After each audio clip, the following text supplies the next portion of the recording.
So for number 1, we want to analyze the logical form of each of the following statements and construct the outline of a proof. So for A, they want a proof by contraposition. So contraposition, when we have a conditional statement of the form if P then Q, where P is our antecedent and Q is our consequent, the contraposition, is going to be if not Q, then not P. So basically we're changing the order of the consequent and the antecedent and we're denying.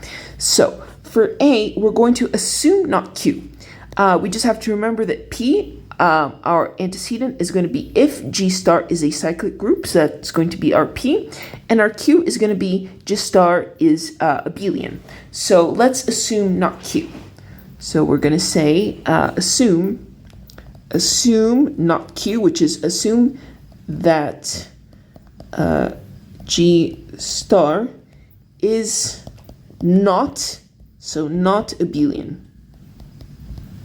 And then we would develop the proof and then show that it leads to not P. So it means that then G star, we're going to say, is not a cyclic group because we're denying the antecedent, is not a cyclic group.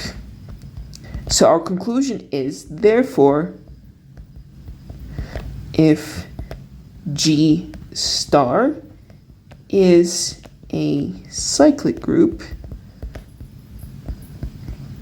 then it is abelian. And yeah, that is the outline by contraposition. We assume not Q, show not P, and then conclude that if P, then Q. So that was it for item A. Let's do item B. And here we're going to have the same thing. So they want by contraposition, right? So let's identify our P. So if B is a non-singular matrix, so that's our P. And what is our Q? Then the determinant of B is not 0. So once more, we're going to assume not Q. So we're going to say for item B, assume the opposite of Q. So assume that the determinant of B, assume that the determinant of B is 0. So we're assuming the opposite, and then we would develop our proof and then show that it leads to the opposite of our assumption, right? So assume that it is 0, right? So B is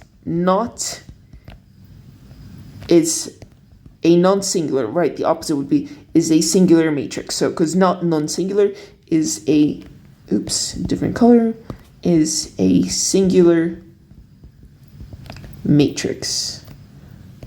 Singular matrix.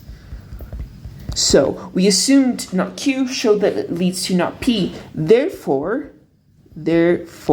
so our conclusion is that if B is a non-singular matrix, then the determinant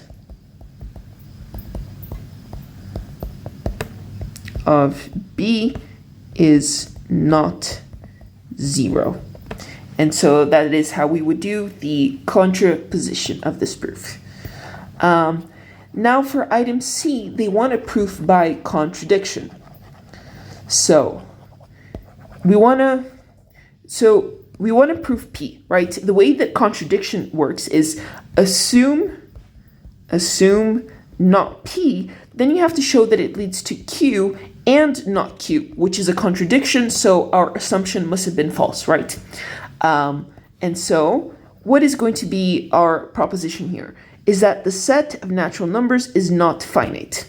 So for C, we're going to assume the opposite, right? So assume the set of natural numbers is, in this case, the opposite. So not finite is finite. So we're assuming the opposite, and then we would develop it, and then we would show that it leads to Q, which is just some proposition. We would show then that it leads to, develop it, and then show that it leads to not Q. And then we would say Q and not Q, which is a contradiction. So it must be, therefore our assumption must have been false. Therefore, we say that the set of natural numbers is not finite. So we begin by assuming that the opposite of our proposition show that it leads to a contradiction, and then say that can't be. Therefore, our assumption must have been wrong. So that is it for item C. Let's do item D. So once more, we're doing by contradiction. So let's see what our proposition is. It's going to be that the multiplicative inverse of a non-zero real number x is unique. So we're going to say, for D, we're going to assume the opposite, right? So we're going to say assume that the multiplicative inverse of a non-zero real number x is not unique. So we're assuming the opposite. Then we would develop it and show that it leads to Q for some proposition Q, develop it, show that it leads to not Q, and then we would say Q and not Q, which is a contradiction. And then we would say therefore the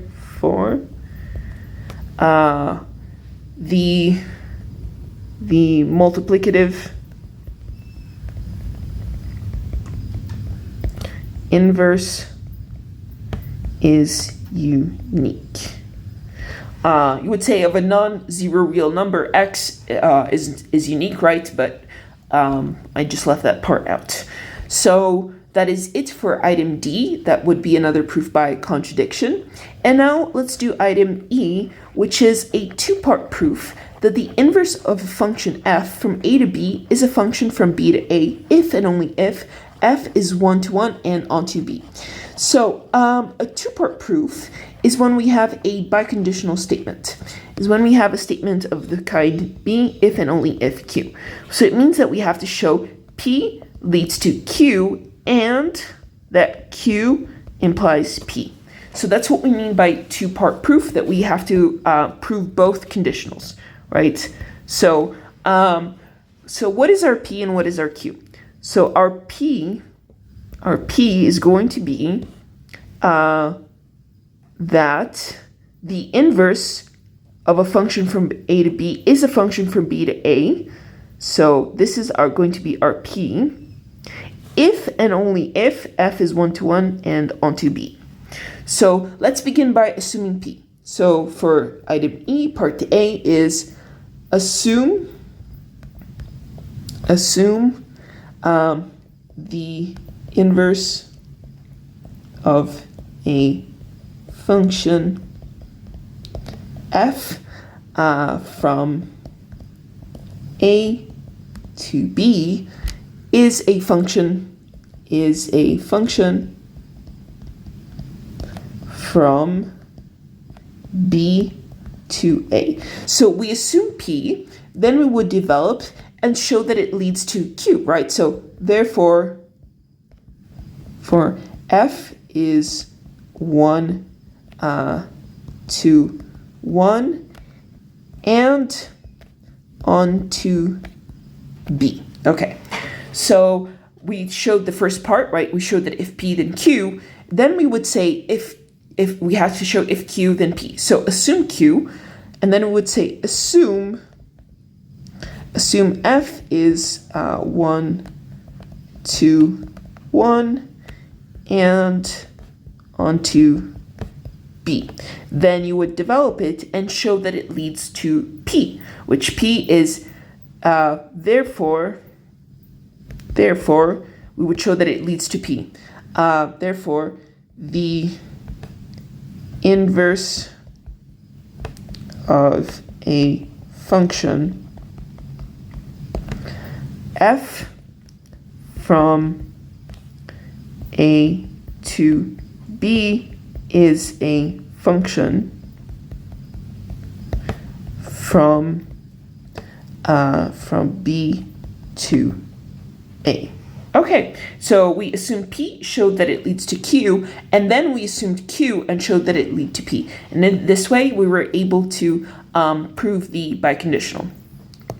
So that is it for item E. And then we're going to have to do a similar kind of proof for item F, which is a two-part proof. So let's see what our P is and what our Q is. So our P is going to be a subset A of the real numbers is compact, so that's our P, and our Q is going to be if and only if A is closed and bounded. So we begin by assuming P shows that it leads to Q, and then we assume Q and show that it leads to P, so that we prove both of the conditional statements.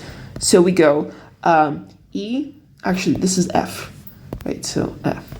Assume, so we're going to say assume that subset A of the real numbers is compact. We would then develop it, and then we would show therefore